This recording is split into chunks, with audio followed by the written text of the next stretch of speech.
Hello student, स्वागत है आप सभी का एक बार फिर से हमारे इस ऑफिशियल यूट्यूब चैनल में जिसका नाम है एसोल सॉल्यूशन। मैं चंदन कुमार हाजिर हूँ आप सभी के सामने अपनी एक और नई वीडियो के साथ। सो गाइस, आज के इस नई वीडियो में हम बात करेंगे उन सभी स्टूडेंट्स के लिए जो स्कूल ऑफ ओपन लर्निंग के स्टूडेंट्स हैं या फिर एनसीवेब के स्टूडेंट्स हैं या फिर दिल्ली यूनिवर्सिटी के किसी भी रेगुलर कॉलेज के स्टूडेंट्स हैं और वो 6th सेमेस्टर में बीए प्रोग्राम के स्टूडेंट्स हैं और उनके पास में सब्जेक्ट में एजुकेशन मीडिया इन एजुकेशन का सब्जेक्ट है। तो आज की नई वीडियो उन सभी के लिए इंपॉर्टेंट होने वाली है।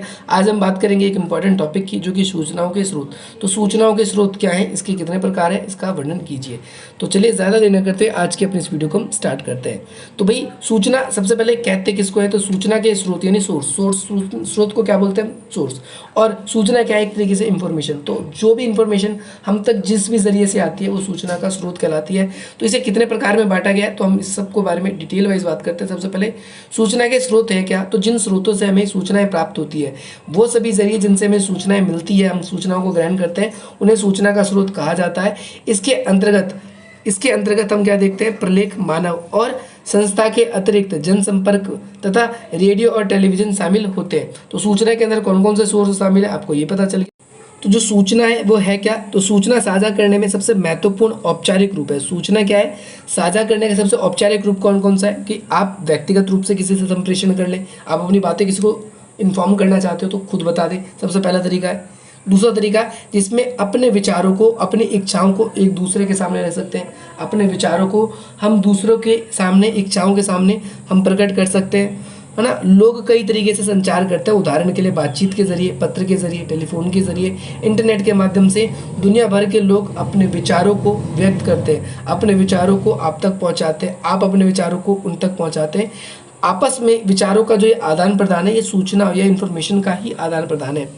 व्यक्ति पोषण के अतिरिक्त हमें समाचार, अध्ययन, अनुसंधान, मनोरंजन, इन सब के लिए भी हम लोगों के लिए बहुत ज़्यादा इम्पॉर्टेंट है। और सूचनाएं इकट्ठे करने के लिए हम लोगों के लिए अध्ययन, समाचार, जानकारी या फिर हम कहें पाठक वर्ग क्या कर सकता है, इंटरनेट का इस्तेमाल कर सकता है, प्रत्यक्ष रूप से लोगों से मिल सकता है, किताबें पढ़ सकता है या फिर अन्य साधनों का उपयोग कर सकता है। इसमें हम पुस्तकें, पत्र, मैगजीन, रेडियो, टेलीविज़न, इंटरनेट, बहुत सारे ऐसे साधन हैं, इनका हम प्रयोग कर सकते हैं। इसके अलावा हमें विभिन्न सूचनाओं की प्राप्ति इस जगह से तो हो जाती है। उदाहरण के लिए कि दाखिला लेने से पूर्व हम किसी शैक्षिक संस्था में परामर्श करने जाते हैं, तो हमें महाविद्यालय के अंदर किसी या फिर हमें किसी और जगह पर हमें एडमिशन चाहिए, तो वहाँ पर हमें क्या चाहिए, एडमिशन चाहिए। तो एडमिशन के लिए हमें क्या करना चाहिए, वहाँ पर पहले इंक्वायरी करनी पड़ती है। तो इंक्वायरी जिस भी वे में हमने इंक्वायरी करी, हमने पत्र के माध्यम से करी है, हमने कॉल्स के माध्यम से करी है, तो वहाँ से जो रिवर्ट में आपको जानकारी मिल रही है वही सूचना का एक स्रोत आप लोगों के लिए बन जाता है। ये एक उदाहरण था आप सभी के लिए। कई शासकीय संगठन, कई स्वास्थ्य संगठन, कई शोध संगठन, कई वैज्ञानिक, कई प्रौद्योगिकी संगठन, ये सारे के सारे सूचना देने का कार्य करते हैं। हमें इन स्रोतों के बारे में कई बार देखा है, इनका उपयोग भी किया है, हमने क्लास के अंदर भी पढ़ लिया। तो चलिए हम बात कर लेते हैं अब सूचनाओं के प्रकार। हम बेसिकली इसको कैटेगराइज कितने पार्ट्स में करते हैं, तो हम बेसिकली हम देखें तो इसको हम कैटेगराइज 2 पार्ट्स में करते हैं। सूचनाओं के स्रोत को 2 प्रकार से हमने इसकी आवश्यकताओं पर और इसकी नीड के आधार से हमने इसको 2 वर्गों में बांटा है। पहला प्रलेखीय स्रोत और दूसरा अप्रलेखीय स्रोत। प्रलेखीय स्रोत वे स्रोत होते हैं जिसके अंतर्गत सूचनाओं को लिपिबद्ध किया जा सकता है। लिपिबद्ध करने का मतलब ये होता है जिसको हम लिख कर किसी को बताते हैं, चाहे उसमें कोई विषय, प्रारूप हो, इलेक्ट्रॉनिक मीडिया शामिल हो, जिसे हम लिख के दिखाते हैं। ये समझ में आना चाहिए, ये हमारा प्रलेख है। प्रलेख का लेख का मतलब लिखना, ये इसका स्रोत है।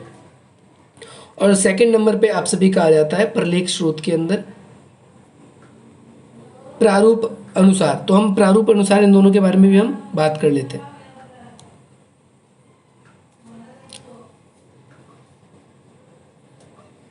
तो इसको भी हम देखें, प्रलेख स्रोत को कई पार्ट्स में डिवाइड किया है, प्रथम, द्वितीय, तृतीय, है ना, या फिर सूचना के तृतीय स्रोत। तो प्रथम स्रोत में वो स्रोत होते हैं जो कि मौलिकता समावेश होती है, जिसमें प्रकाशन के बाद डायरेक्टली आपको सीधे जानकारी मिल जाती है।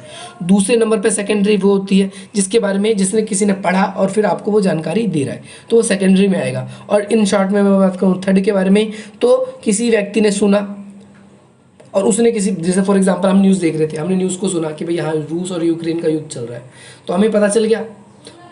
लेकिन जब वो व्यक्ति किसी दूसरे व्यक्ति को बताएगा, तो हमने कहीं से सुना, हमने कहीं से जानकारी ली, लेकिन अब हम उस जानकारी को ही कहीं और जानकारी में कन्वर्ट कर रहे हैं, तो वो एक तृतीय रूप में आ जाता है, तृतीय रूप में आ जाता है। तो इसमें कई सारी चीज़ें आती है प्राथमिक में, जैसे डायरेक्टली हम समाचार के थ्रू सुनते हैं, तकनीकी इंटरनेट के थ्रू डायरेक्टली मिल जाता है हमें, और भी सारी चीज़ें इनके थ्रू डायरेक्टली मिल जाता है। तो प्रारंभिक स्रोत की सबसे बड़ी समस्या ये होती है कि इसमें प्रामाणिकता की कमी होती है।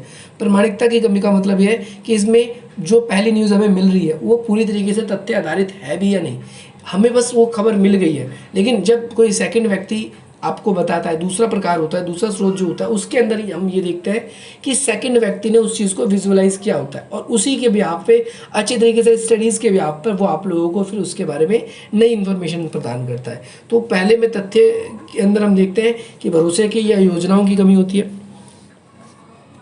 सेकंड स्रोत के बारे में यहाँ पर बताया गया है, प्राथमिक स्रोत पर निर्भर होते हैं सामान्यतः। और प्राथमिक स्रोत पे कैसे निर्भर होते हैं, मैंने तीनों स्टार्टिंग में आप लोगों को बता दिया। अगर आप लोगों को समझ नहीं आया तो आप इसको थोड़ा सा रिवाइज करके ज़रूर देखें।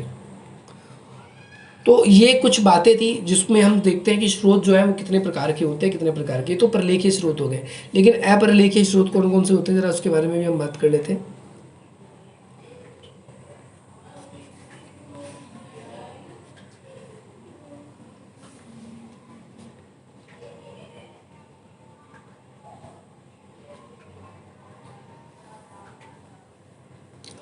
तो अप्रलेखीय स्रोत अलग अलग होते हैं। यहाँ पर जैसे आप देख सकते हो ध्वनि के थ्रू, जैसे हम साउंड के थ्रू, हम रेडियो के थ्रू सुनते हैं, कोई जानकारी हमें मिलती है जिसमें हमें दिख नहीं रहा, हम कॉल्स के थ्रू समझते हैं हम, या फिर कभी इंटरनेट के माध्यम से जहाँ पर लिखा नहीं गया है, सब सुना जा रहा है, वॉइस के अकॉर्डिंग सुन रहे हैं हम उसके।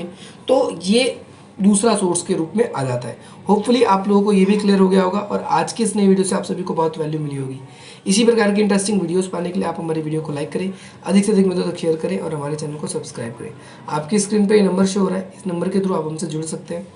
और यहाँ पर अगर आप लोगों को कोई भी डाउट है तो आप कमेंट्स के थ्रू पूछ सकते हैं। ये टॉपिक्स ऐसे एग्जाम के एक दिन पहले जहाँ पर पूछने की उम्मीद कम है, लेकिन किस्मत खराब रहे तो ऊँट पे बैठे हुए इंसान को भी कुत्ता काट लेता है, वही वाली बात है, पूछ लिया जा सकता है। तो वहाँ पर आप ब्लैंक फेस ना बैठ जाओ। इसीलिए आज मेरे को आप सभी के लिए इतनी वीडियो और इतनी मेहनत करनी पड़ रही है, इतना मुझको गला भी फाड़ना पड़ रहा है। चलिए मिलते हैं हम आपसे अपनी अगली वीडियो में। जय हिंद, जय भारत।